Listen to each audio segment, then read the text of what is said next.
Okay. We are now live on YouTube. All right. Hello, welcome to Weird Weekly Recap. And I am minus my script because I don't even know what to say in the beginning. This show is to dive into the odd, obscure, bizarre, and other words for strange world of notable events, weather, and sports. I'm A.O. Xander. Noah. Golden Loon. Yeah, we have Golden Loon here. And of course, you viewer are you. Thank you so much for watching. Anyway, let's jump into the news today, shall we? Sir Noah, I'll read the headline of this one, and then you can read the body. Mm-hmm. So, Gazipur landfill, the world's highest garbage mountain. That's lovely. crazy. All right. Garbage talking some trash. That's good. Should I? I'll just read the go first ahead. paragraph first. Known as the garbage mountain of Delhi, Gazipur landfill covers about 70 acres over 50 football stadiums and is almost as tall as the iconic Taj Mahal. Now, not stadiums, over 50 football, I believe, fields. It just says football there. But I believe they mean it's fields. I meant stadiums. No, well, stadiums vary in size. Well, okay, a football field is considered an acre. That's how they measure it. Okay. It's a lot of trash. Yeah. Wow. Like a professional one. Yeah. Professional amount of trash? Okay. The Taj Mahal is pretty big. That's their palace in India. Yeah. Established in 1984 on the outskirts of Gazipur in the eastern district of Delhi, Gazipur landfill reaches its maximum capacity in 2002. But it has since grown to be into a small mountain of up to 72 meters high. Can you scroll down so I can see the far left? Yeah. There we go. Thank you. It is already one of the world's largest landfills, but it continues to receive hundreds of tons of garbage from Delhi every day and is expected to grow even more. So it's a literal garbage mountain. Yes. Yeah. Yes. Yeah, literal is right. Yeah, we have here a picture of it. That's all garbage. Like, Yeah. and it Straight on down, Yeah. The whole thing. And it's been like it looks like it's been there for so long. We have actual like grass and stuff growing on it. Wow. Yeah, it's a huge dump. Yeah, It's the biggest one. Well, actually, there's a video here. What is this? Can we play that? Oh my Probably God! Look at that. Mm. That's a cool garbage. This looks like a scene out of WALL-E. Look at that thing. Yeah, I was going to say WALL-E, but I was also thinking it looks like that thing in Close Encounters of the Third Kind, that giant mesa. Oh, yeah. That mesa that everyone just sculpts and shit and draws it like they're drawn to it. But look at that thing. That is all trash. That is just trash. Just to get up to the top, it takes you a tank of gas. Yeah. Jesus. That's crazy. And by the way, not to sound like a Sheldon, but the Taj Mahal is a mausoleum, not a temple.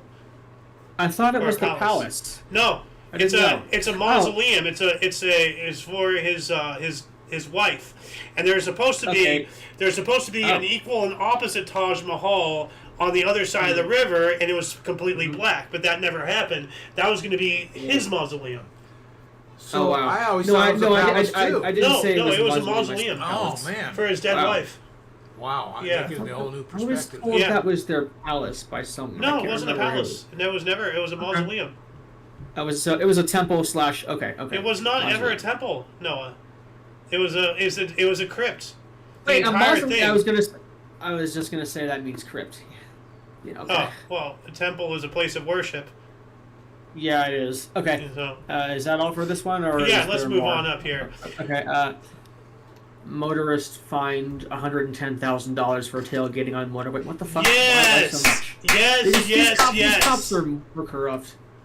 Well, no, this is not corrupt. Like, why is he tailgating? Like, don't be an idiot driver. It's not that difficult. So But it's a lot of money though too. Well, here's an Well, idea. How about don't tailgate and you won't get fined? Well, yeah, but... Bro. Okay. There's a basically. country in Europe, and I can't even tell you which one. They decided The equality thing. they would fine you instead of $2, $100, or whatever. They'd fine you a percentage of your wealth. Yeah. So some billionaire did something stupid, and he got like a $500,000 fine. Or something. Yes. Jesus. That's good. That's crazy. You should be paying a that's percentage, not just a flat out fee, because with the smaller fees, that just means that the wealthier Means people nothing to can do wealth. whatever. It means nothing to wealth. Yeah. Anyway, here, a Swiss motorist was fined over $100,000 for driving too close to the car in front of him on the motorway. That's about double the worth of the car he was driving. Wow. Wow, can you imagine Just getting... take my car, please. Yeah, I know, right? Well, that's a down Right. payment. Switzerland is notorious for its strict driving laws and staggering fines. The European country is one of the few where fines are calculated according to the taxable income of the offender, just what you're talking okay. about. So So that is there's a country multiple. So there's, that's already, I already knew what you're saying is true. Yeah, I didn't remember which country. So Well, obviously it's Switzerland. Well, no, Switzerland. it says one of a Switzerland, few, so it apparently. could Oh, be okay. Switzerland or it could be another one. But so there's multiple of what you're Yeah. saying, which is good. Right. So to ensure that they are felt by the poor and rich alike, for example, a fixed $300 fine may bother someone entering minimum wage or earning minimum wage, but for a millionaire, it's like a drop in the ocean. In Switzerland, the wealthier you are, the more you pay, even for minor offenses, which leads to unlikely scenarios where people are fined huge sums of money, sometimes more than what their cars are worth. Case in point, a Swiss lawyer who was fined over $110,000 for driving too close to the car in front of him on a motorway. So this is a great way to put people in their place. You know, Yeah. if I you don't wanna- like putting people in their it- place. you know, and I really don't like the they need government to be- collecting money. They need something needs to happen. Yeah, I people got that. people are not going to hold themselves accountable unless they're forced to, unfortunately. And Right. like in this circumstance, this puts people in their place. They need to be put in their place because, you know, a BMW driver who like just cuts you off and everything and laughs about it. I'm in a BMW, look at me. Well, now he's going to pay out the nose, and you know, he should. Like, you know, this gets people... Now, here's you my know, question. It's an incentive not to do anything It's bad. incentive not to be a careful, be dickhead, you know? True. To be careful, That part is to be true. careful. Now, here's my question. You have here in this country, I don't know about those countries, you have the option to do jail time or whatever time if you don't want to pay the fine. Yeah. What would the equivalent jail time be to $110,000? Well, that depends on what jail they're going to. Well, it depends on There's the a lot laws of of the factors. countries. Yeah, that Right. too. But that's a good But idea. that's a funny thought. That would be Yeah, that is a interesting. good idea, yeah. Serve some time. You know? I'll take the year, thank you. Yeah. I'm not Anyway. rich, thank goodness. On a Oh, wow. more somber note, you know, but we do got to pay respects Right. to certain people. 24-year-old mukbang streamer dies of obesity-related complications. Now, Noah, I'm sure you know what mukbang is, right? Yeah, I know what it is. Now, Loon, do you know what Yeah. mukbang is? No clue. Now, the internet is weird, but basically it's videos of people just eating food. Oh, Normally a gratuitous amount of food, and Okay, normally yeah. crap food. Yeah. Like one of the most Yeah. known is this guy named Nikocado Avocado, who Yeah, I him. strongly believe took Ozempic, and that's why he's so skinny. But you know, He But got skinny again. for whatever reason, people enjoy watching other people be incredibly gluttonous, and I just can't fathom why anybody would not only watch that, but they make money off of it. People give them money. They Yeah. don't. What? reminds me of the whale when he binge ate. Oh, that Yeah, was well, horrible. but people Yeah, I literally got do that on live, Actually, streaming, there and are they get there money are, from there it. are a few of them that are like really physically fit, and they have to eat a lot because their metabolism. So these people actually are physically fit, but they're also mukbangers. There's a few of those too. Yeah, There's but, like, one they're called probably Beard- eating There's better one guy stuff. called Eric the Electric, and one guy called Beard Meets Food, MEETS, and he's pretty much. They have challenges and shit. They just in restaurants for these kinds of people that do this. You know, now That's that a I'm, different deal, though. but now that I'm thinking about it, you know, like if Well, you not if a you're different deal, but it's still, yeah. well, if you remember the show Yeah. Epic Mealtime, they had like a kind of a mukbang-esque, section at the end where like they made this ridiculous thing of food, and then they all eat it, Yeah. at the end. So Yeah. Well, remember what is it? What's the hot dog place in New York, where they have the? Coney Island. Well, that's the place. Yeah. But they have the hot dog eating Nathan's contest. hot dog, Nathan's, yeah. and there's some skinny guy that's Yeah, won like 3-4 times. Tony Chestnut. Wait, hang on. Wow. Can I show you what Eric the Electric looks like? He looks nothing like Nikocado when he was fat. He's actually got muscle on his arms. Can I show Okay. you? Yeah. Well, let's well, let me just see. okay, it well, quick. let's see this I'm really quick. interested. Okay, well, I'll just show you. I'll just show you real share quick. your screen. Okay, here it is. Okay, let's This see is what this. he looks like. This is him. Oh, okay. Wow. These are some of his challenges. Like he's actually fit. This is a burger. Like what the hell? I let popular food companies look at all that waffles. That's a lot of waffles. Yeah, that's a breakfast waffle. 40 or 50 waffles, Challenge. go for 100. Okay. Like he actually yeah. has to stay really strong and fit because if he doesn't, he'll turn out like Nikocado or he could Yeah. fucking die. Well, I mean, like that's all cool and all, but like just the amount of crap calories he appears It's to be also consuming. he has like a bunch of really like he has fast metabolism. Yeah. Well, anyway, let's get back to this article here. If you want to read this, because I want to pay respects, to this person. Right. You want me to read it or your dad? Well, you. The loon Okay. doesn't really read. Oh, I read. I just don't have my glasses to read. Efekan Coulter, a Turkish TikToker who rose to prominence for his, this is mukbang again, which is what we're talking about, binge eating streams, tragically lost his life at the age of 24 due to obesity-related health complications. That's 24, so sad. man, that is young. My brother died of a heart attack at 35. Oh, wow. That's, That's horrible. Yeah. But he was older than that, like a little bit, like about 11 years. Yeah, that's more than a little bit. Did your brother overeat That's or really, anything like that's that? really young. It's really young. Like, that's sad. Pay respects. Yeah. Yeah. We've already spoken about, what mukbang is and all that stuff, but yeah, this individual, like, what a shame. Yeah. It's really sad. And see, the problem is, like, the internet. Yeah. The internet is really, like, I wouldn't say that it's brought out the worst in people. It's just become a platform for the worst in people really to come out and shine. Because, as I said earlier, people give them money to watch them eat a gratuitous amount of food. Like, what are you doing? Yeah.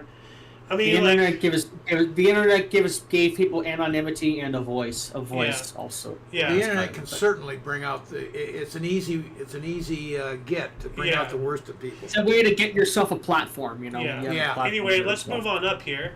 That's horrible. Now, what is this? People are buying bank soil as part of bizarre get rich quick trend. That was what is difficult bank to say. soil? What is bank soil? Well, let's see here. What it is. Yeah, do you want to read this? We kind of backwarded, so. Yeah, I'll do it. Okay. Chinese people desperate to get rich by any means necessary are putting their faith in the bags of bank soil sold online as wealth-bringing talismans. Oh my god, that's such a scam. That's such a scam. Wait a minute, what does it say? Bank robberies usually involve cold hard cash or gold ingots, but several Chinese or banks diamonds, or like diamonds or something. Well, like that's more of a jewelry thing, but. Right. Okay. And diamonds have no value. It's all made up by the De Beers company. Well, it's all perception, but it has a great Yeah. deal of value. It's Well, perceived They say to be they're rare, valuable. but they're not. They're not rare. Well, Actually, I've seen that. no. Anyway. People out there, look into the De Beers conspiracy, and go down that rabbit hole. I don't want to get into it right here. Anyway, several Chinese banks have recently become the target of unusual types of theft. That's soil from potted plants or from around the buildings housing them. Several online shops in the Asian country are selling small bags of bank soil as get-rich-quick talismans that cost as much as 888 yuan or $120, and demand for the unusual product is steadily increasing.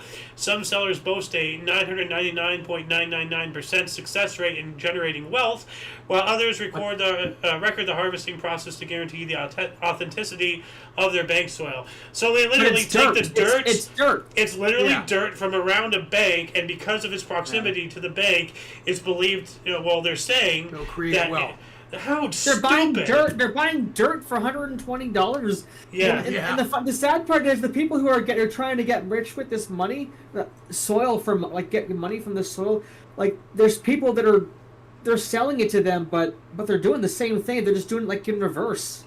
Well, they're taking advantage of really stupid people with money. It's taking advantage of people that are really that's the desperate to downside get rich, and so these people are buying a product to get rich, but it's just dirt.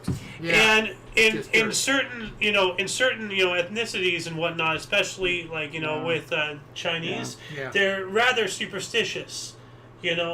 Stupid. That's bad. That's not But good. the downside is they're generally selling it to people that can't afford it. Well, what are you they're trying to get rich. That's what I'm saying. That's what I'm trying to say. They can't afford it, but they're buying something to get rich. Yeah, because they believe they're superstitious, culturally and all that stuff. And they're buying fucking dirt. Yeah. Well, it's just like the lottery. Most people that buy a lottery ticket, even though it's a couple bucks, still shouldn't be spending it that way, or they're going out and spending $40 on it for a bunch of tickets. Well, like another example, okay, let me balance the scale here. Another example, our baseball people, they're very superstitious, and remember that one guy who caught that ball? They damn near killed him because they cost him the game or whatever. I think we did. We ever talk about that one, or was I not here for that? We've spoken about it on the history show a couple of times. But anyway, let's continue on up here. What else do we have? You read the title. I'll read the body. Okay, so Russia's ruling part. I can't. Oh, this one. Oh my God, Russia has no chill. Oh my God, go ahead. Russia's ruling party sparks outrage by gifting meat grinders to mothers of soldiers killed in Ukraine. You know what? That's fucking stupid. That's awful. That's not okay. That's not okay. What the hell? Are you in shock, or are you still trying to comprehend what you just heard? I'm like, it's just something else. They're giving. Bro, okay. So imagine your son goes off to fight in a war he didn't plan to enlist in. Yeah. He gets killed by the enemy, and then the government of the enemy of your soldier mails that mother of that person, that individual, a meat grinder. No. God knows they have their meat grinded out of them. No. It wasn't Ukraine. Russia is giving. I know. No. I know. That's what I'm saying. Then what do you mean by this? By the government of the enemy? The government of the Ukrainian enemy of Russia gifting something to I'm talking about, say, a Ukrainian soldier goes to war. No. This is not Russia. This is not Russia giving Ukrainian mothers this thing. This is Russia giving Russian mothers their own people. I mean, that makes more sense, but still, it doesn't even. No, Ukraine has nothing to do with this story, other than the war. Sorry, it says killed in Ukraine. I was thinking of people. The Murmansk branch of Vladimir Putin's United Russia political party made the controversial decision of gifting meat grinders to mothers of soldiers killed in the war with Ukraine to celebrate International Women's Day. Oh my God! But these people have their brains blown out. What the fuck are they thinking? Okay, let's not get too graphic with our But they're giving meat grinders. They're giving meat grinders. Grinded. So they can grind them up. I understand. What you're saying, Noah. What I'm saying is, Russia sends Russian soldiers out to die, to Russian soldiers, and then the mothers of those same soldiers who are Russian, then from their own government, get meat grinders. Did they receive the body? Are they supposed to grind their? Well, that's what I'm wondering. This is screwy. What do they mean? Over the past 3 years, the meat grinder has become a symbol of the Russian military's high casualty rate in its assault on neighboring Ukraine. So the decision of the United Russia Party in the northern Murmansk region to celebrate mothers whose sons died in the war by gifting them meat grinders on March 8th can be considered questionable at best. Remember forever that their sons and daughters got their heads shot off. Okay, well, let's not utilize such incredibly powerful language. All right, well, I don't want to get canceled on YouTube. So it's a symbol. Okay, they were in a meat grinder. Yes, exactly. It's the whole symbology. Why Russia is doing this to their own people is beyond me. It's kind of stupid. That's crazy. It's beyond really heartless. Crazy. It is absolutely bananas. Yeah. I could see the Russians sending them to the Ukrainian families. Yeah. Hey, you're in a meat grinder, and that would be awful enough. That's awful enough. Yeah. At least it makes sense. Yeah, but to do it to their own people? It's worse if they're doing it to their own people. Yeah. That's crazy. Now, why is she smiling? I guess she has to be the government agent. She is holding the meat grinder. She's the gift giver. I don't know. Well, it probably becomes symbolic of pride, Wait, is she the... she's in both photos. So she's the government agent giving them the meat grinder, and she's smiling in both pictures. She's in both. While these people, you can tell she's holding back tears and trying to pretend to smile. Well, there you go. Maybe lose a son, get a usable gift. I'd rather have the son. Yes. Bro, I'd rather have a son than a meat grinder or a daughter or whatever. If I had one. Absolutely reprehensible. Oh, anyway, let's move on up here. Company unveils world's first biological computer based on human brain cells. Whoa. I've heard about this before. Here we go. I've heard about this. Do you want to read this? Yeah, go for it. You're the one that read the title, so I've heard one about of us before, reads the title, the other reads the body, and then we switch. That's how we I haven't really read about it, but I've read the headline read now. before. The CL1 is an innovative biological computer that combines living cultured brain cells with silicon hardware in an advanced computer case that also acts as life support for the cells. Whoa! It's a biocomputer. So it's self-sustainable. Okay. Australian biotech company Cortical Labs, or the CL and CL1, recently made international news headlines by announcing what it calls the world's first code deployable biological computer. The innovative The innovation behind the CL1 consists of placing brain nerve tissue or nerve cells cultured from induced pluripotent stem cells or iPS cells on a silicon chip. This is crazy. I know. It is crazy. Yeah, I'm just sitting here like, while you're reading this, I'm like, I can't believe this is happening in our lifetimes. You know, but does it really do anything? Does it interact? Like, what do you use it? What do you use it for? Or something? Well, let's let Noah continue reading this paragraph here. Okay, it says I finished a silicon chip, right? Yeah, silicon chip. Yeah. Okay. These cells respond to electrical signals, forming networks that process information primarily to a living brain. So because of the cells. You could use it to make like what, a Neuralink or something. I don't know. Maybe this is out of Neuralink. Anyway, like, Probably. we have another couple sentences here. These responses are recorded and analyzed by artificial intelligence software, allowing it to learn faster than traditional artificial intelligence systems. Okay, so it's got to do with AI. I was right about that a little bit.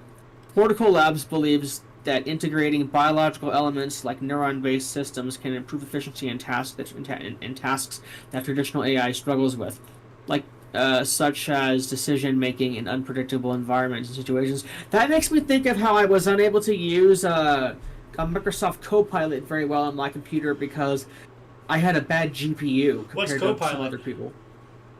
Copilot's the thing on Windows 11. What is it? So it's like Cortana, but it's not. It's their new AI thing. It's an AI thing? It's an AI thing you have in the corner of your Windows installation. Okay, and you talk to it, you're like, hey Alexa, hey Google, hey this, yeah, but mine is really slow because I have a bad GPU compared to some people that I know. But that's like kind of where I'm thinking like this could, work with. So it's more of a neurological interface rather than physical with the mouse and keyboard. You just think and the computer does it. This is like, it reminds me of, it makes me think of an Android, like an Android. Well, that's merging. You're telling it is this. Okay, you're saying that it's connect to a human? Well, he's talking about... he's talking about Neuralink and all that stuff, but, like, this is straight up a computer made with biological tissue. With neurons. Because that's what I was thinking it was. Yes. You're right. Okay. It also sounds like a scary first step to reversing that and... well, that's what Neuralink is. Yeah, okay. Yeah. Because when you think about, like neural pathways, and AI is built the same way. They have neural pathways for AI. Yeah. Too. Yeah. It's just zeros and ones, They said it was, I think they said earlier that it was built into a computer case, but it had like nervous tissue or nervous cells from the brain in it. Or I think they said case somewhere. The innovation behind the CL1 consists of placing brain nerve cells cultured from induced cells. These cells respond it says it has brains. It combines living human brain cells with silicon hardware in an advanced computer case. That's where I saw it. Okay. That also acts as life support. And that's what this is. Cells. So, in this case, it's wild to think that, this electronic device that we're looking at has human brain cells in it functioning, with the product. That is nuts. People have lab-grown brains. I mean, it's crazy. Well, I mean, I'm thinking about, if you ever see, The Real Adventures of Johnny Quest, the DNA Doomsday episode, that scares the hell out of me. What happened in the episode? Well, basically, it was this biological computer, and there was some, power fluctuation, and it thought that it was in a nuclear war scenario, and then it stole the DNA and replicated it of people to get access to deeper into the facility, and it almost launched a missile. Isn't Johnny Quest that old cartoon? That really old? Well, there's Johnny Quest, which is the old cartoon, and then the Real Adventures of Johnny Quest or something, which is a reboot of the cartoon in the 90s or whatever. Oh wow, okay. Right. And then there's Adventure Brothers. So is that related? I've read not really, but they have Johnny Adventure, and like Johnny Quest inspired characters. Ray Spannon was in there too. Anyway, let's move on up here. What does this say? I'll read it. This one's artist in hot water for trying to starve 3 piglets to death as a part of provocative art installation.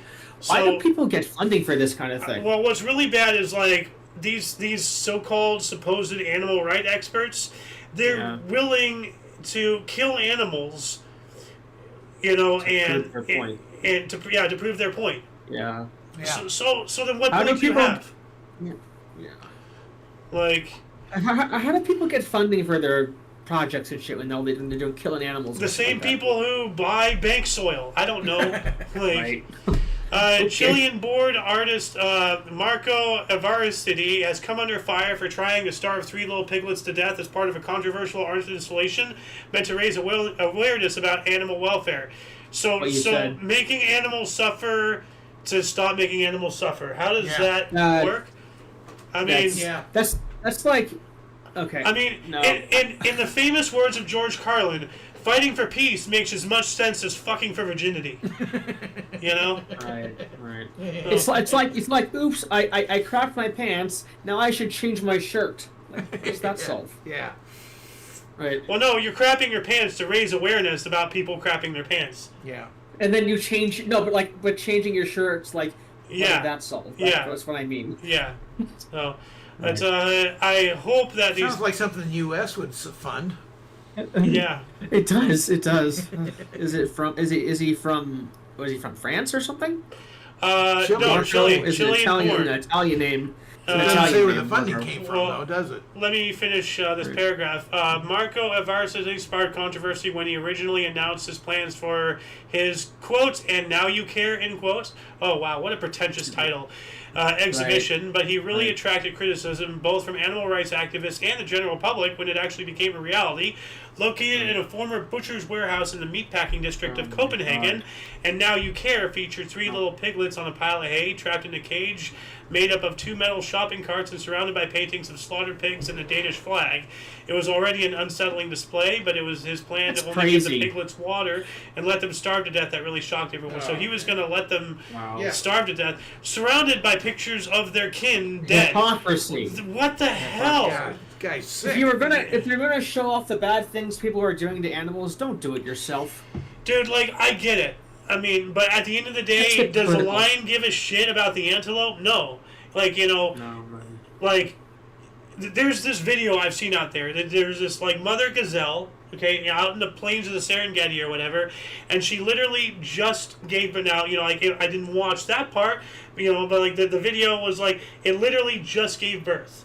And the fawn hadn't even opened its eyes, and a freaking, like cheetah or something right on it. Like, hasn't even seen the world around it, and it's getting eaten. Okay? That's crazy. That is life incarnate. It is not fair. Yeah. But if you really think that humans can do better in life, then, let me tell you something, bucko, we can't. All right?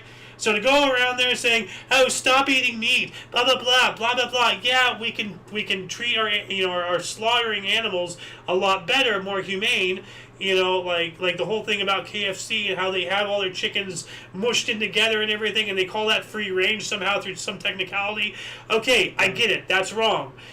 But to do this to this extreme when nature itself is even worse. You're not proving anything. You're just a psychopath.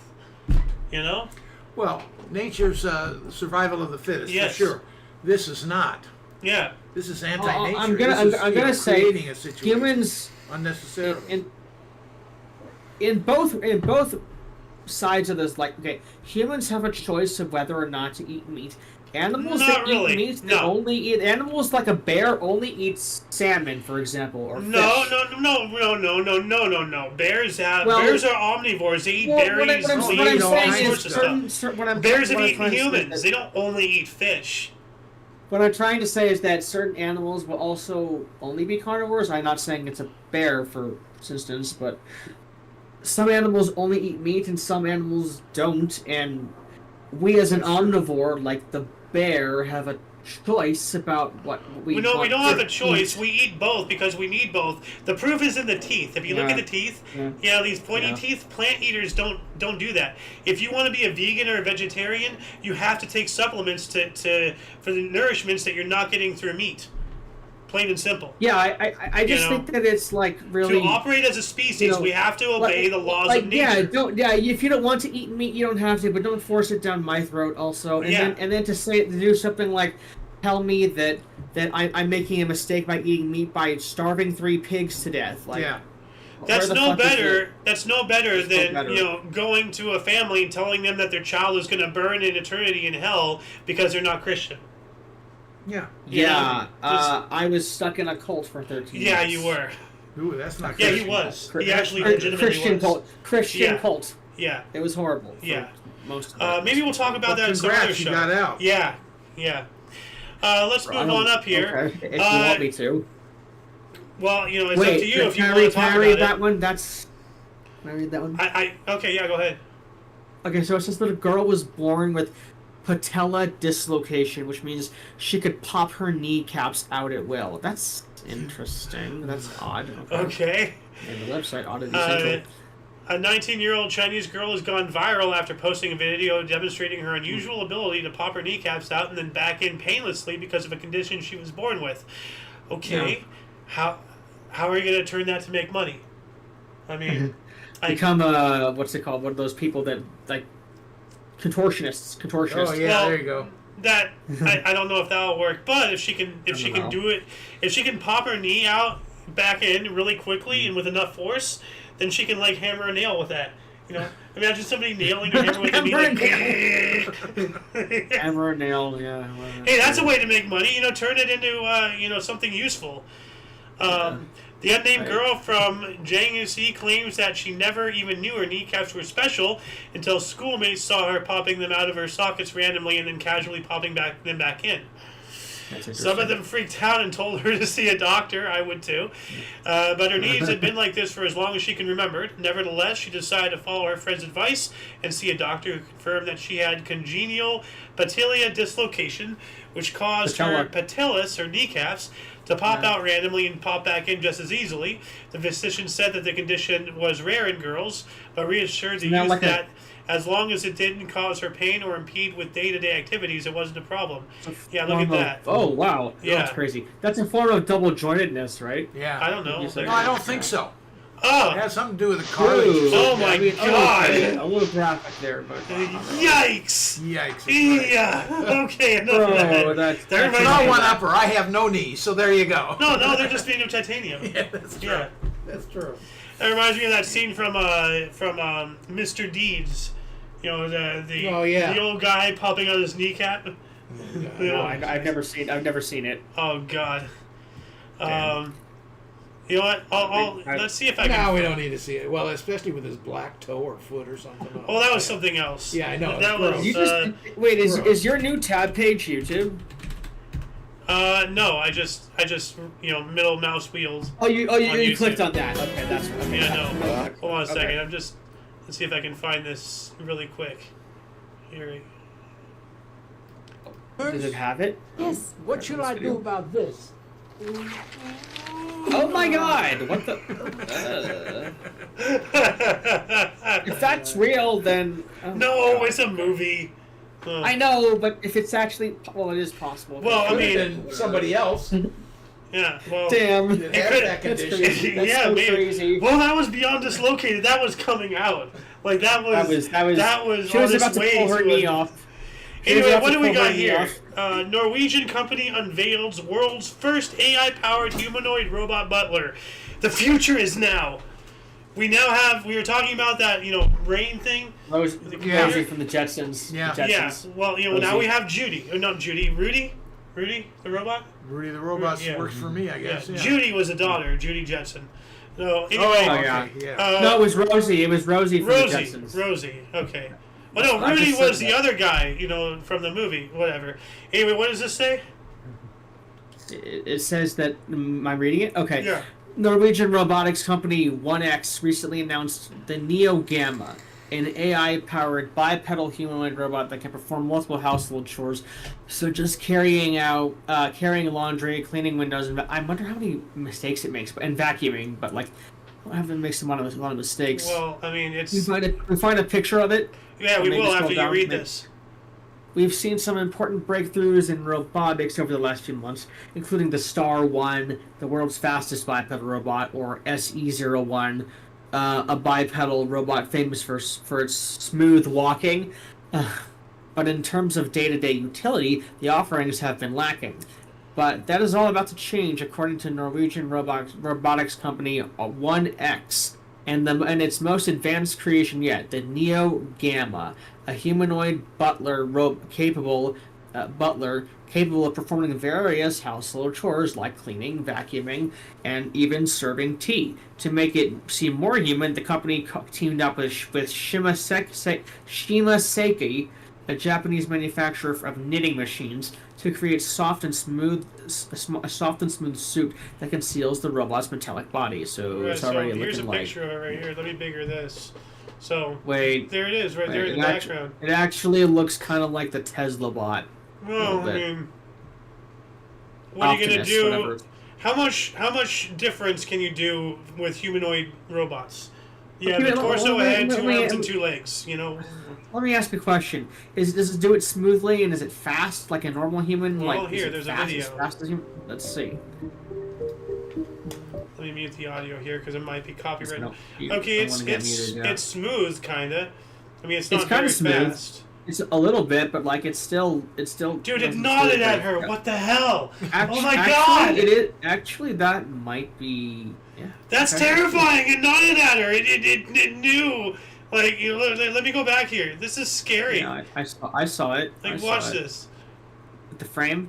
Yes, she's like, looks good. Okay. Oh, it nodded. Yeah, it nodded up and down. Just sitting there vacuuming, you know. Probably just thinking this job sucks. No, vacuum joke there. Okay, help me take the groceries in. Wow, wow. In 5 years, this is going to be in most homes. I mean, like, you know, they're going to. I hope. I don't hope. Because this means that they're gonna start putting these in the Amazon warehouses and start putting these in the McDonald's. Start putting these in everywhere. Sure. What are we gonna do? Terminator. No. This is worse than the Terminator because the Terminator just kills you. With these robots, they do everything. What's the purpose of existing and when everything's taken care of? What are you doing? Well, that's always been isn't that what everyone's been saying about AI for years now? You've been saying that about AI for years. Yeah. They have. Scary. Yeah. You know, I'd rather a Terminator event happen because then my problems will be over with. I'll be dead. You know, no worries. I don't have to worry about that anymore. No. What do we got here? Ooh. You want to read the headline? Yeah, so it says man undergoes emergency surgery after suffering ruptured artery by picking his nose. Okay, that's the one you mentioned in the title before. No, he was digging a little too hard there. What's he digging for? Gold? Jesus. I don't know. Right. How do you make a tissue dance? Put a little boogie how do you rupture your arteries by picking your? That's crazy. Yeah, that's weird. A Chinese man reportedly needed emergency surgery after rupturing his facial artery by incessantly picking his nose. The man's bizarre case was shared online by his wife in the form of a short clip documenting his experience in the hope that it may dissuade other avid nose pickers from indulging in their favorite pastime too much. Hailing from Zanyang City, Sangji province, the unnamed man had reportedly always loved picking his nose. Whether he was standing, sitting down, or lying in bed, he would always be exploring his nostrils. Okay, we get it. He's a nose picker. So that's how he just did it with his fingernail. So there he is, knuckle deep, and he popped his head artery, like right. Okay, well, head artery. Here's an idea: blow your nose. Yeah. I mean, sneeze or something into a tissue. Jeez. I mean, like if you like the feeling of your finger in your nose, okay, cool, but don't go digging. You can roll it around. Yeah, I don't know.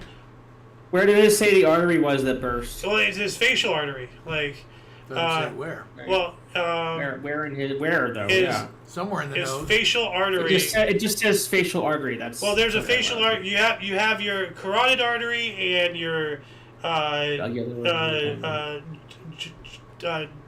jugular. Here? Jugular. Thank you. I was trying to say juggalo vein. I'm like, that is not the right vein. Jugular. Okay, those are major arteries. You don't have that many arteries inside your head, But this is one into. Well, the jugular is on the neck. Yeah, jugular and carotid are on either side of the neck. Yes. So, but yeah, so how about don't go knuckle deep in your head? I mean, good advice. Yeah. HR manager defrauds company of $2.2 million by making up employees and collecting their paychecks. Ooh. Ooh. Oh, this person's going to get screwed. What does this say, Noah? It says the HR manager of a Shanghai technology company was imprisoned for defrauding his company of millions. Does it say millions or billions? Millions. I can't see it. Millions. Okay, millions. Yeah. Millions of dollars by hiring, in quotes, dozens of fake employees and collecting their salaries. Wow. That is a way to get arrested. Yeah, that's. The People's Procuratorate of Minheng District, Shanghai, recently released a white paper on the prosecution of duty-related crimes by company and enterprise personnel in the Minheng District, featuring a list of duty-related crimes involving enterprise personnel handled in 2024. One of which, I guess I said, I think I said was. I think one of which attracted. Yeah. Which attracted the attention of newspapers all over the country back in 2022. Employees in the finance finance department of an unnamed Shanghai technology company discovered something strange. I can't see that full name. Okay, Xiao Sun, an employee who had been with the company for half a year, had perfect attendance throughout the whole period. Seemed to be a complete mystery to everyone. No one had ever seen them in person or knew anything about them, for that matter. The investigation that followed uncovered a massive fraud orchestrated by a single HR manager. Okay, so it sounds like they found it out. It was a fake employee that never existed. He wasn't real. Yeah, well, we'll see. They found it out because despite nobody ever seeing them in the office, the paperwork said they were in the office. With perfect attendance. Yes. So, okay, what the hell? Like, wow. Yikes, man. Yeah. What else do we have here? Ooh. More work issues. Okay. Brazilian woman. You want to read it? Yeah, you read the headline. This is like, first article, you read the headline, I read the body. Second article, I read the headline, you read the body. Next article, we switch. You understand? We've been alternating. Yeah, we alternate. Yeah. Alternate. Brazilian woman poisons co-workers' drink after arguing with them over promotion. Wow. That's fucking stupid. Yeah. It's so petty. A textile worker in Brazil's Goiás state stands accused of poisoning a co-worker's water bottle after quarreling with them over what the woman considered an unfair promotion. Oh, okay, here we go. How long after they had the argument? Does it say they had the poison handy or what? Well, maybe if we read the article, we can answer the questions, Noah. Right. The incident occurred last month at a textile factory in Aveia de Goiás, a town in the Goiânia metropolitan region. Police claim that the 38-year-old suspect was caught by CCTV cameras tampering on another worker's drink container before the latter drank from it and felt a burning sensation in her throat. Subsequent analysis of the container found a high concentration of a potent solvent in the water, which strongly suggests that the perpetrator wanted to poison their coworker. Witnesses testified that the two women used to be friends, but their relationship went sour after the victim received a promotion that didn't sit too well with the prime suspect in the poisoning case. They fought all the time, and they had allegedly had an argument prior to the solvent poisoning. So what's a solvent?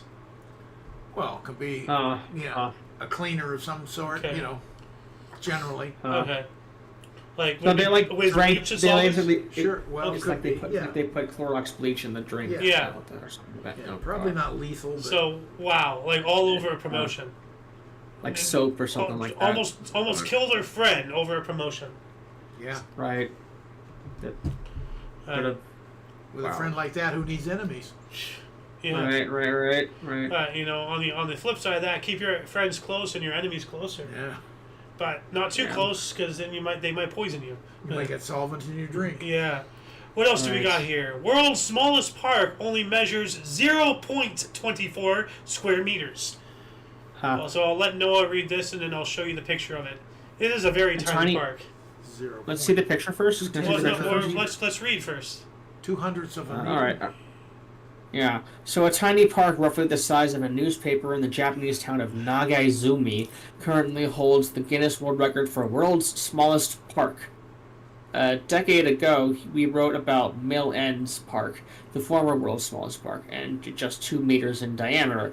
It had only one room. It only had room for one tree and a few tiny plants, but it was of decent size compared to the newly crowned smallest park on Earth. Located a short distance from Nagaizumi Town Hall in Japan's, I can't see what letter that is. I don't want to butcher it. Shizuoka Prefecture. The tiny park measures 2.6 square feet. Wait, 2.6 square feet? Feet? The tiny park measures 2.6 square feet and consists of a tiny patch of grass. A couple of stone plaques, and a stool for visitors to sit on to admire their surroundings. The park has reportedly been around since the late 1980s, but was only recently recognized by Guinness World Records as the world's smallest recreational park. So this is the park version of I must have had 2 spoonfuls. I'm stuck. Oh my god! Look at that. That's a park. They call that a bench. And a seat. I love it. Yeah, I love how there's just. I'm gonna sit here and enjoy the park. Oh man! God damn it! Stare straight down. What a glorious park, man! I love this park. I'm gonna bring my kids here when they're bigger.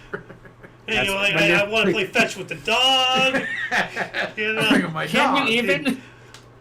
Well, they said it was 2 point how many feet across? Yeah, it's 2.6 square feet total. Yeah, so that's crazy. That's crazy. So that's it's that little patch. It's that thing right there. Yeah, with the bricks. That's the whole thing. Yeah. That's it. A park, huh? Okay. Yeah, I don't really see it. Okay. Well, but what scares me is if this is considered a park, what madness are they going to try to do in places like New York City? Well, that's probably going to create the world's smallest stadium. You get to park your ass on the bench. That's all you can do. Well, then does that mean every curb is a park? You know, every stoop. It's not designed to be 2.5 feet long. That's funny. That's a funny. Yeah. But it says in the article, enjoy your surroundings. Look at the surroundings. Yeah, I was just gonna say, let me enjoy my surroundings in this park. I don't know. I love to go to the park to get away. I'm bigger than it. Well, to be fair, like this rock and these log things, that's pretty cool. I mean, that's not part of the park. Well, I mean, it's the surroundings. I'm bigger than that park. Park. Yeah, that's the greatest article you got today. That's great. Keep that one over. I love the seat on top. Yeah, it's just monolith. What else do we got here? Next one. Then a man that terrorizes neighbors by playing loud music and dog barking all day long. Oh wow. A Russian man has allegedly been trying to force his neighbors into selling their share of a communal apartment by playing the national anthem and other patriotic songs from early morning until late at night. It's those Russians again! Damn it, those damn Russians again! Yeah. Several tenants and apartment owners in an apartment building in Volgograd, Russia, have been complaining of insufferable loud music playing on repeat in a communal apartment there, but so far, no one has been able to do anything about it. It all started back on February 5th when Maxim, this pseudonym, the owner of a room in a communal apartment building in the number 2A on Volgograd Engels Boulevard, installed a pair of powerful speakers and started playing the Russian national anthem, other patriotic songs like I Am Russian, and the sound of dogs barking. The entire building has been subject to this musical torture every day since, and despite contacting the police, no one has been able to stop it. So essentially, because I don't really fully know what a communal house is, but it sounds like he's trying to take over the entire structure. At least he can. Yeah, it does. At least people out he doesn't want, but if it's going to everybody, yeah. And I wonder if this is like don't let the dogs out or whatever it was. Yeah, in Russian. I don't know what dogs sound like in Russian. Right. Also, I just looked up the world's smallest park in Japan in Google and found that thing again. I wonder if this is the guy or if that's just some stock photo of some dude in a Russian hat screaming into a megaphone. But yeah, he's a padlock thing. And here's a video here.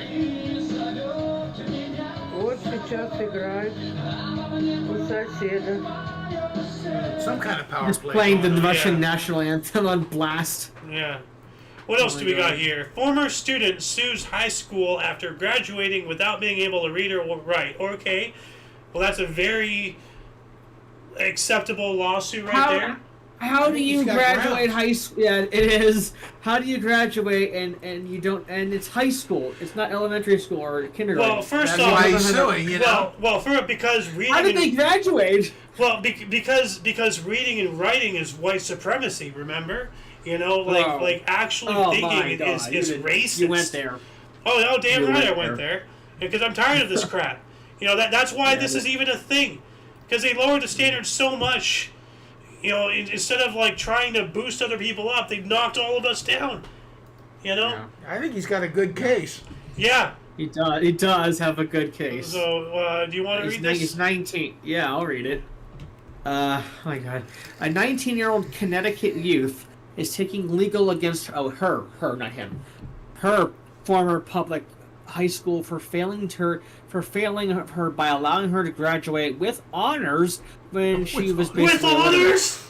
Last with June, honors. Alicia Ortiz graduated from Hartford Public High School in Hartford, Connecticut, with honors and even earned a college scholarship. But she is now suing her former school for negligent infliction of emotional distress. The 19-year-old is accusing the public learning institution of neglecting her education, claiming she can barely hold a pencil in her hand. Oh, wow. And her reading abilities are comparable to a first grader. Born in Puerto Rico, Alicia exhibited learning difficulties at a young age. So she should have been in special ed program. Well, not necessarily, Not in special ed, but on the program. She's not mentally challenged. She learns different ways, Her problem is going to be, can she prove that she can't read or read at that first grade level?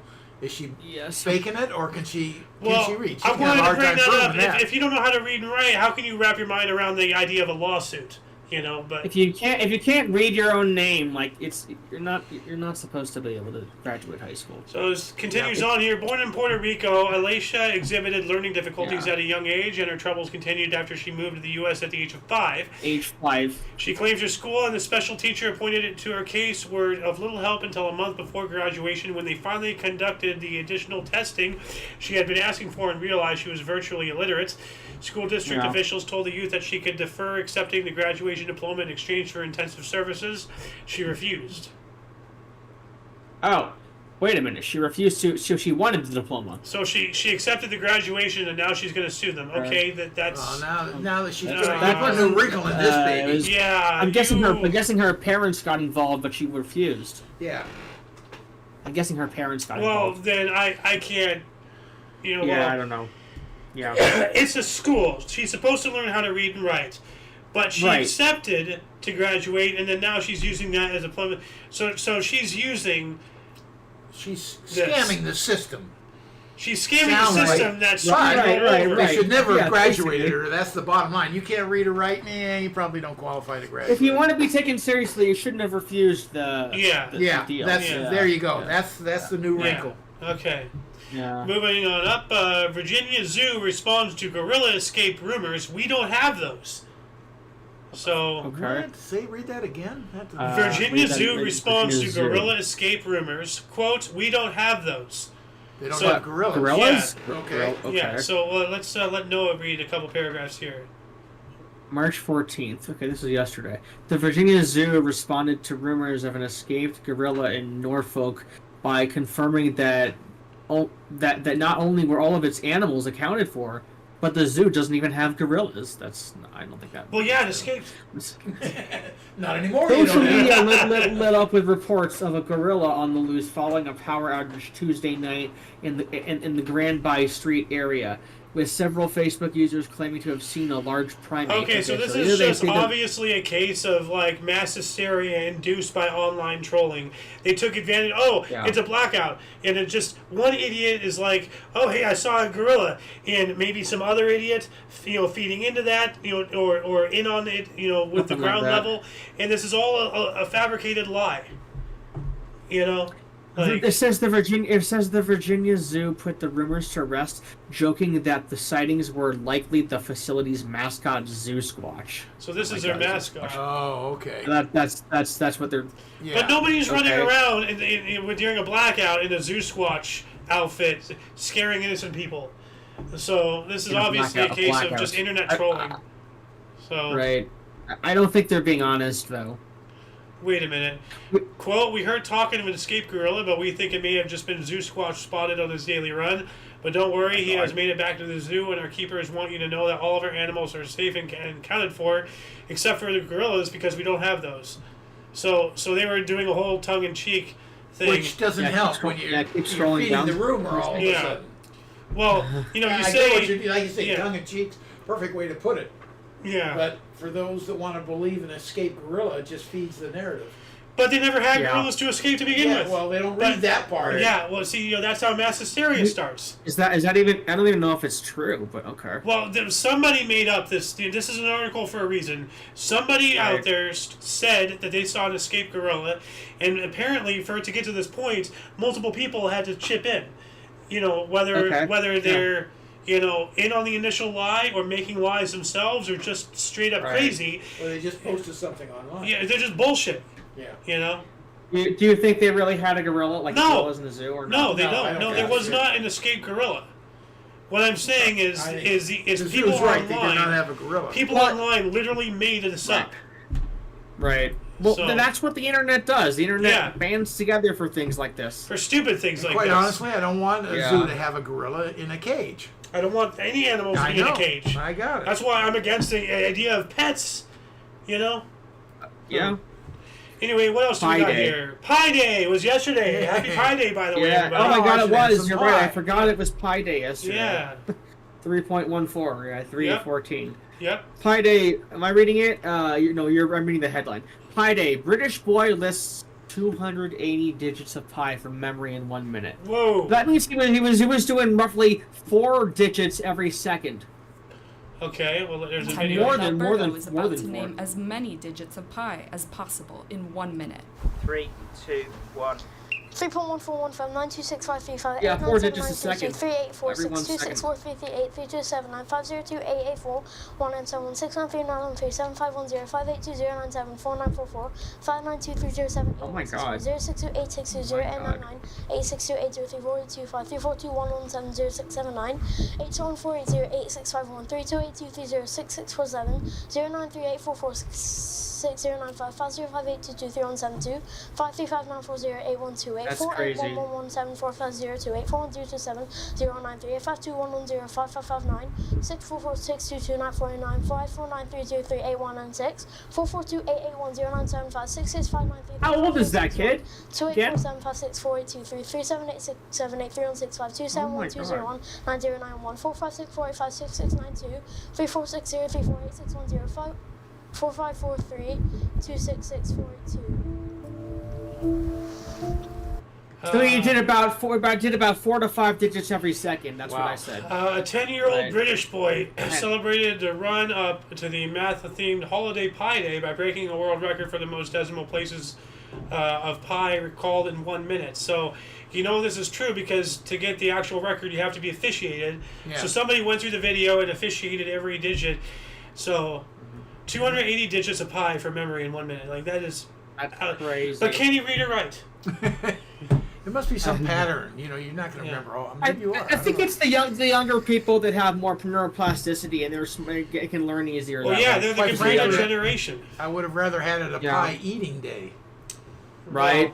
Well, don't care what her name was. Apple pie. Apple pie. Anyway. Yeah. Sorry. That's crazy. Oh man. It's amazing though. It's amazing though. His name is Aragon with an A instead of an E. Oh. That was uncalled for. Yeah, that was very inappropriate. Wait, why? No, not what you said. You did not hear what he said. You did not want to hear it. You don't want to hear it. You trust me. You just don't want to hear it. That was spur of the moment. She's Not appropriate. my cherry pie. Oh my God! You did not say that. Okay. Am I reading it? First brown bear to undergo brain surgery wakes up from hibernation. Okay. Now we're doing brain surgery on bear. They did surgery on a grape. They did surgery on a grape. They did surgery on a grape. They did surgery on a grape. They did brain surgery on a bear. What? A grape? I didn't hear about that one. They did brain surgery on a grape. What is this? A fruit? A fruit. No, a vegetable. Oh, whatever. Same. Never mind. No, fruit. Grapes are fruit. So are tomatoes. Who are you? Bananas are a berry. What does this say? It says March 13th was when this was written. A zoo, another zoo in England is said to have said the first brown bear to undergo brain surgery has awakened from hibernation and appears to be back to his old self. The Wildwood Trust said the bear named Boki, underwent brain surgery for hydrocephalus, a fluid on the brain in October, just before the animal went into hibernation. Now that's kind of like what Mom had before, right? She had fluid build up in the brain. She had to get a shunt and everything. Yes, she did. I don't know if it was called that. I don't remember. Okay. Veterinarians said at the time they wouldn't be sure whether the surgery had been effective until the spring when the bear was awake again. So the zoo said Boki is now woken from his slumber. I'll say slumber. It says hibernation, but and seems to have made a full recovery. And there's a video. All right, cool.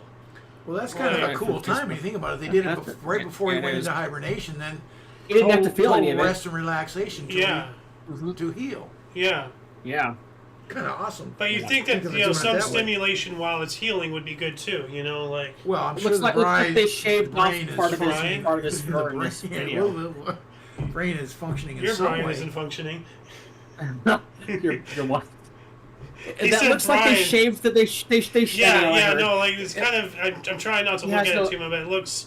They obviously shaved. You can see the incision right here. Yeah. And everything. Yeah. There it is. There's the incision. Probably put earplugs in. That's what these are. Man, that's awesome though. So cool. Yeah. What else do we got? TSA. I'll read it this time. The TSA, and we hate our TSA. TSA finds live turtle in traveler's pants at New Jersey airport. Well, I've heard of a trouser snake, but not one of these. So they put a turtle in their pants that was trying to alive? smuggle it. I was gonna say, they're trying to smuggle it. I mean, dude, like the amount of things the TSA finds people trying to smuggle things, like. So the Transportation Security Administration, the TSA, said an officer at Newark Liberty International Airport in New Jersey found a live turtle concealed in the crotch of a traveler's pants. Wow. This guy's going after the hardballs. Everyone gives the TSA so much crap. Oh! I just turtled. Everyone... Bro. You tortoise. Anyway, the TSA gets so much crap from everyone because they make everyone late for their flights. Yeah. The TSA said that the East Stroudsburg, Pennsylvania man was going through the security checkpoint's body scanner when it detected something concealed in his groin area. An officer confronted the man who reached down the front of his pants and pulled out a live turtle that was wrapped up in a small blue towel. Can you imagine? What happened to the man? What happened to the man after that? Well, probably got arrested. So right. The man was not allowed to board his flight and was escorted away by Port Authority police. So yeah. Yeah. So he was. He was. Well, he was trying to smuggle a turtle. What happened to the turtle? I don't know. It's probably not being smuggled anymore. It said it wasn't harmed. It says it wasn't harmed. Okay, that's good. Well, he's boarding, so he didn't have, it wasn't a long time. No. Yikes. Police officer steps in when alligator blocks pizza delivery in Florida. As a former food delivery guy who worked at Postmates and Grubhub, I have not. I have seen quite a few wild things. I have been in a lot more dangerous situations, but this is rather unique. So, what does this say, Sir Noah? A Florida police officer ended up delivering a pizza to a resident's back door after the delivery driver arrived to find an 8-foot alligator in the driveway. That is a big one. That's big. The Bradenton Police Department shared body camera footage on social media showing that the scene that unfolded when the officer was called about a large alligator in the neighborhood. This is Florida, right? Yeah, it's Florida. Yeah. The officer located the alligator underneath a resident's car in their driveway and was waiting. It was underneath their car and was waiting for a Florida Fish and Wildlife Conservation Commission trapper when someone else arrived, a pizza delivery driver. Oh, so some guy just ordered Domino's and there was an alligator. Well, no, so somebody didn't know about the alligator. Yeah. And they ordered food, but somebody else had already called it in. And the police were on their way, but the delivery driver got there first. Yeah. Dude, like that is exactly that's crazy. Like only in the United States can the pizza guy get there before the ambulance. Yeah. You know? Because only in Florida. We might bleed out. We're delivering that pizza hot. We might bleed out, but we're gonna do it with a full stomach. I tell you what. In 20 minutes, your pizza's free. Yeah. Right, 30 minutes, I thought. But yeah, there's a video. Is this it right here? Oh, that's something else. Here's the video. That's it. That's the footage. So this is it's on Twitter. It's on the body Twitter, X, whatever you want. Twixter. So. Twixter. Yep. That's crazy. Isn't it like the candy Twix or whatever? Okay. Stop, it's Twitter, but instead of an I. Underneath that car. Oh, it's an X. Yeah, so the cop was already there. She was delivering it, so she's a driver. And he tells her to stop because she's going to go deliver food. And you can see the alligator there. It's on the driveway. Yeah. She was about to just straight up go. She wasn't, looking out for alligators. She didn't see the... Yeah. I mean, so the cop stopped her, and then he delivered the food for her going around the house to the back door. You don't really have to look out for alligators as a pizza driver anywhere but except for Florida, I guess. Huh. Anyway, antique ambulances... Oh, no, yeah, it's your turn to read the headline, sorry. Yeah, no worries. Antique ambulances 3,200-mile trip breaks world record. Wait, 3,200 cool. miles, that's like a whole time zone. Oh my god, that looks like the Ghostbusters. Yeah, that's what I was going to say. That's exactly what I was going to say. It is that body style. Yeah. Like it's the same, yeah. So the oldest licensed ambulance in the United States earned a Guinness World Record when two men drove it for more than 3,200 miles from Hollywood, California to Hollywood, Florida. Hey. Okay, so it was 3 time zones, not 1. Yeah. I keep forgetting that it's 1,000 miles every time zone. Technically 4. Yeah. Oh, 4 almost. Pacific, Mountain, What's the middle one? Central, and then Eastern. Yeah. And it could have been one less if they were traveling during daylight savings. I guess. I mean, it changes. I guess. Yeah. Or it could have been spring forward. Actually, we also have Hawaii, but that's different. Well, that's non-continental. Yeah. If you can drive from Hawaii to anywhere else, then that'll be impressive because you're surrounded by water. The United States continental, though, that's like 4 time zones. West Coast. Continental United States, correct. Yeah, Pacific, yeah. Mountain, Central, and then Eastern. Anyway, the 1972 Cadillac ambulance took the cross-country journey with a team from Symbiosis Ambulance and Axine Continuing Education, an emergency medical service nonprofit. The team said their journey, which began March 1st and came to a close on Monday, aimed to raise awareness of the importance of emergency medical services education. I wonder how often they had to get gas in that trip. Oh, no kidding. Wonder what the total cost of gas was. Well, right. I'm sure that's calculable. I mean... Yeah, how much... easily. Yeah. Oh. Guinness World Records educator confirmed that the 3,233-mile drive was a new record for the longest journey by ambulance. So, cool. The Axine Continuing Education team celebrated the end of their drive by holding an EKG training session with Hollywood firefighters and EMS personnel. Cool, so they're just giving out free education and all. That's awesome.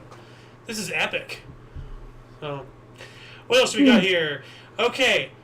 Now, this reminds me of that time that idiots decided to use Gorilla Glue to style their hair. Oh my God. Doctors note increase in cases of glue mistaken for eye drops. Ooh. Eye drops. Oh my God. That's not good. That is like, potentially irreversible damage, blindness. No, go back up to that. It said they're mistaking nail glue for eye drops. That's what it was. It was nail glue. Oh my God. Well, read the label! So what does this say, Noah? Doctors with the that's where I am. Doctors with the Colorado hospital system are urging eye drop users to read the labels. Read labels. Be carefully after noting an uptick in cases of people accidentally putting glue into their eyes. That's a sad way to die. Well, they're not dying; they're just losing their vision. Blindness. You might as well want to be dead. Right. Dr. Richard Davidson, an ophthalmologist with UC Health, that's California, which is headquartered in Aurora, said medical practitioners have noticed that it has become surprisingly commonplace for people to mistake nail glue or lash glue for eye drops. There might be a couple months where we don't see anyone, and then all of a sudden we get 2 or 3 people with this type of situation, he told Kusa TV. There's a variety of ways that we see it happen, but it's relatively common. He said nail glue and yeah. See, the thing is that it's not that this happened. That's a problem. I mean, that's a problem enough. But it's happening multiple times. How stupid are people? So it's eyelash glue is what it says. Well, eyelash glue nail glue or whatever. One of the other. Because of the bottles they come in. Yeah. They look similar. Yeah. Yeah. Well. One or the other. One of those things. How many drops should I put in? Do I close my eyes afterwards? For how long? Well, that's the thing. Nobody reads the things. I mean, how many people What do I do with this stuff? That's the first thing I'd look at. How many times did Kim read an instruction? I don't know. What are you talking about? Well, I mean, whatever with Legos, she took the instructions and threw them out the window. And then I can do it. I'll wing it. Imagine putting glue into your eye and then not being able to open your eye because that's the point. It's just horrible. Yeah, it's that's nightmare. terrible. But see, it's not that this has happened once. It happens to a point where they're calling it a common issue. I wish they would have said how destructive it is on the eye. I guess it depends on the person and how much they put in. Let's see that's the scariest part because they're doing it a lot. So that's it's commonplace. That's scary. The glue dries in a matter of seconds. We really encourage you, if you can get to a sink, try and wash it out or take to a towel and loosen it up a little bit, because the quicker you act, the better. Davis has said doctors sometimes have to. Okay, I'm not going to read this. Right. Go ahead. Next one. Yeah. Let's move on up here. West Virginia football coach Rick Rodriguez bans players from TikTok dancing. Yes. Stop this brain rot nonsense. Thank you. You're gonna go stand up there and do the stupid floss from Fortnite. You need to get hit by a steamroller. Is there a particular dance for TikTok? A steamroller needs to run you over like a Who Framed Roger Rabbit, or get eaten by an escalator. Damn. So, oh my God! I mean, eaten. Get swallowed whole by a pillowcase or something like that. Whatever, get out of this world if you're that stupid. So, wait, aren't these supposed to be men doing this too? This is football, also mostly probably men. High school. Well, let's read this. It says West Virginia football players will need to save their best moves for the football field after coach Rick Rodriguez banned the Mountaineers from dancing on TikTok. So I'm guessing this applies to on the field. Okay, so they cannot. So they're banned from uploading videos of them dancing on TikTok. That kind of seems like an infringement of freedom of speech, to be honest. Yeah, well, an expression. Isn't this? Is it on the field or? No, on TikTok. No, but when they're on the field. Or okay. What? Let's get to that. All right. Banned the Mountaineers from dancing on TikTok. It just says on TikTok. It doesn't say when or where they are. In other words, did they stage it, or does it feel like as in he does not. He's not allowing it to his players to upload onto that platform. Doesn't matter if it's on the field or off. He does not want to see them on there. Right. Dancing, at least. That is kind of an freedom of expression. That is unconstitutional. It is. Well, but I mean, damn. Sports the Mountaineers coach has power on what he allows. So, why do they have you shave your head? They don't want any hair on your head. Well, that's military. No, that's They used to be in sports. They want short hair. Well, what if everybody just doesn't get their hair cut? What are you going to do? Replace the whole team? They do if they have to. All right. They're the ultimate power. Well, you're not anything if nobody follows you. You know? The Mountaineers coach. Okay, I'll just read this go part. ahead. Yeah. The Mountaineers coach told reporters about the ban this week in spring practice. Rodriguez, 61, was hired in December for his second stint as Mountaineers coach. He led the Mountaineers to a 60-26 mark from 2001 through 2007. They went 6-7 last season and fired former coach Neil Brown 12 games into the season. We try to have a hard edge or whatever, and you're in there in your tights dancing on TikTok, Rodriguez said. It ain't quite the image of our program that I wanted. Okay, so that's why he's doing it. Yeah. He doesn't want to see, especially specifically them in their uniforms making clowns of themselves. Because then the opposing, their rivals can clown on them. Oh, I saw you doing the floss. Oh, you stupid 12-year-old. Lol, lol, lol, lol. Right. Except they're college kids. Well, yeah, but they're college kids. Why are they doing this? Well, the coach could, like I say, he's the ultimate authority. Yeah. He can say, it's a goddamn extraction. Think football. Yeah. I don't want you to think dancing. Think football. Yeah. Well, What's wrong with you, boy? You should think football. Take a salt tablet. So. Anyway, what do we got here? Nice. Gamer beats Super Mario Bros. In 4 minutes, 54.565 seconds. So that's pretty cool. So a dedicated gamer broke a Guinness World Record by beating 1985's classic Super Mario Bros. With a time of 4 minutes and 54.565 seconds, as Noah said. Niftiski, a U.S. gamer with multiple speedrunning records to his name, said that achieving the record-breaking time was a result of years of playing the Nintendo Entertainment System game and hours of refining its technique to include every possible trick to shave off costly milliseconds. All right, that's cool and all, but how does this solve world hunger? Oh, it doesn't. I know. I mean, we're so preoccupied with this stupid little niche crap that we're not doing things that matter. Yeah, it's cool. Yeah. You beat the whole game in 5 minutes. Great job. Now go get a life. Do something. Right. Do something constructive and productive. Right. So. Right. I mean, the same thing with that kid who broke Tetris. Remember that a year or so ago? He ended up breaking Tetris or whatever, or something. I don't remember exactly. I don't know. Yeah, but broke it. But he did something. It was he broke the game. Oh. But then within a week, somebody else broke the game and everything. So he it was this kid, and it's okay, that's nice. Go out and touch grass. Have a childhood. Get away from the screen. Yeah, okay. I remember when you were a kid, we got the original Mario Brothers. Yeah. And fine, all this. Yeah. Okay, roll forward 10 years or so.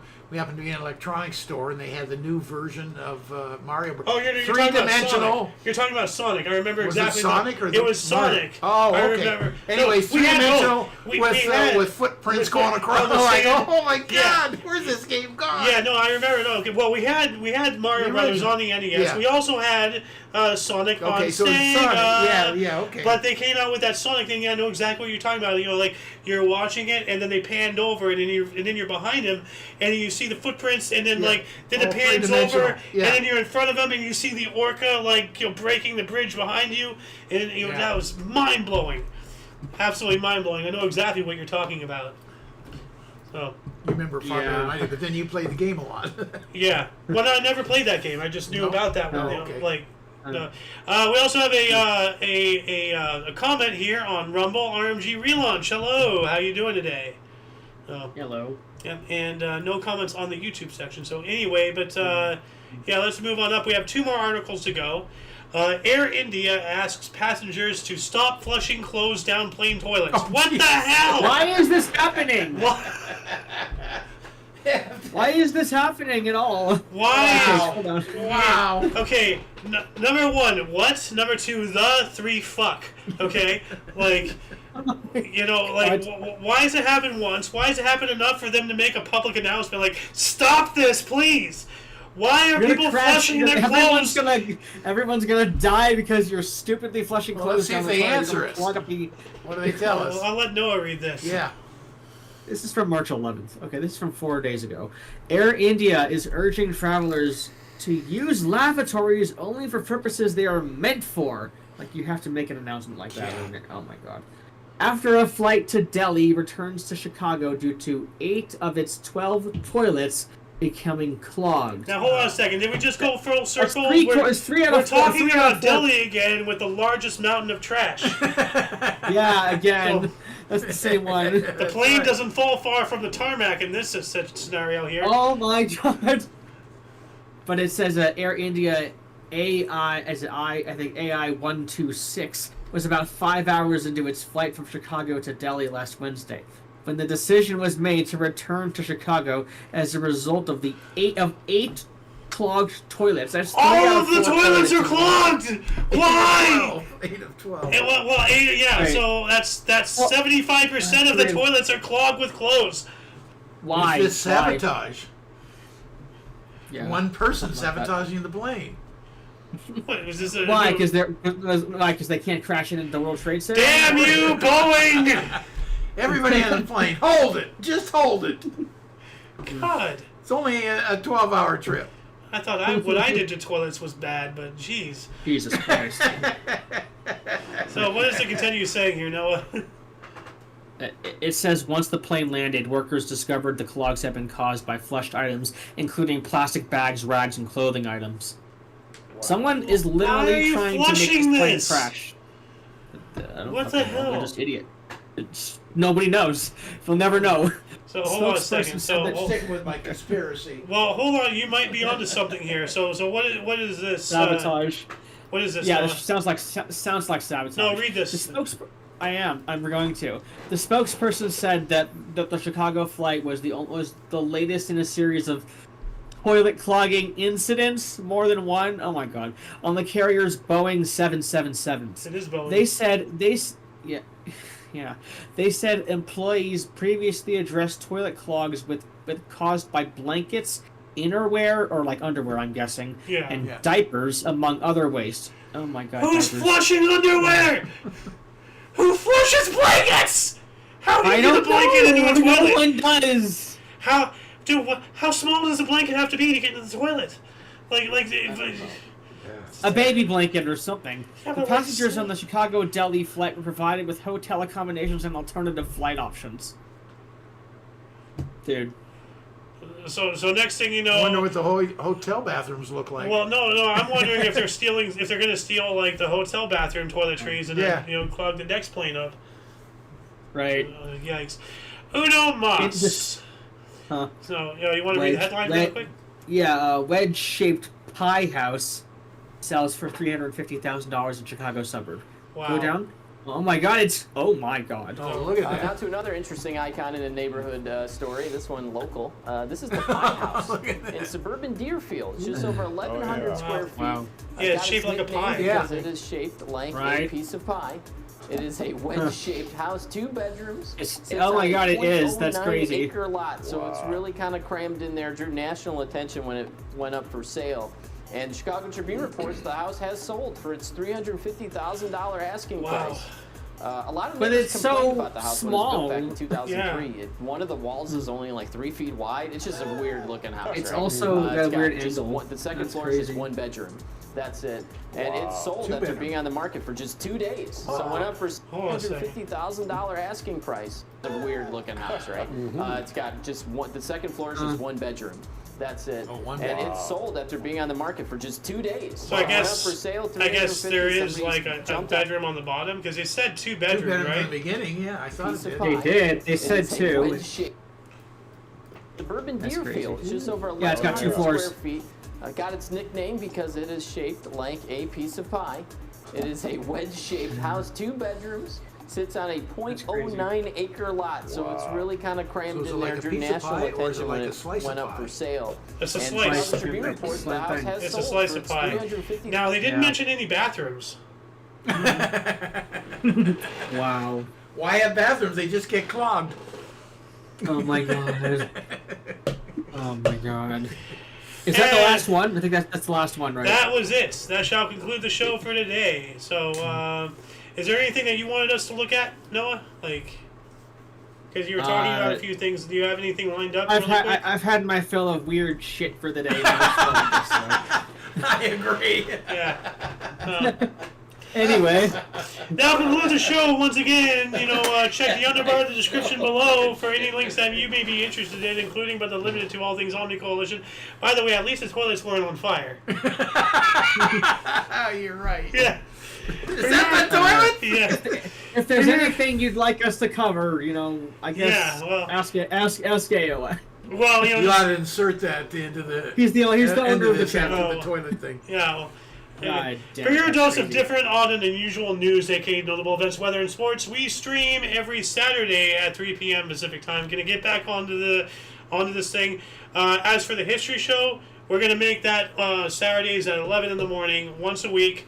So this date in history is on the shelf for now, but I'm gonna get back into doing things on a slower pace and everything. So until you catch us next time, whenever that is, wherever that is, don't forget to look right and left at every intersection, rate 5 thumbs, and subscribe. Toodles! Alright. Oh yeah, I gotta click the button to stop the stream. You gotta turn off the stream. Yeah. That was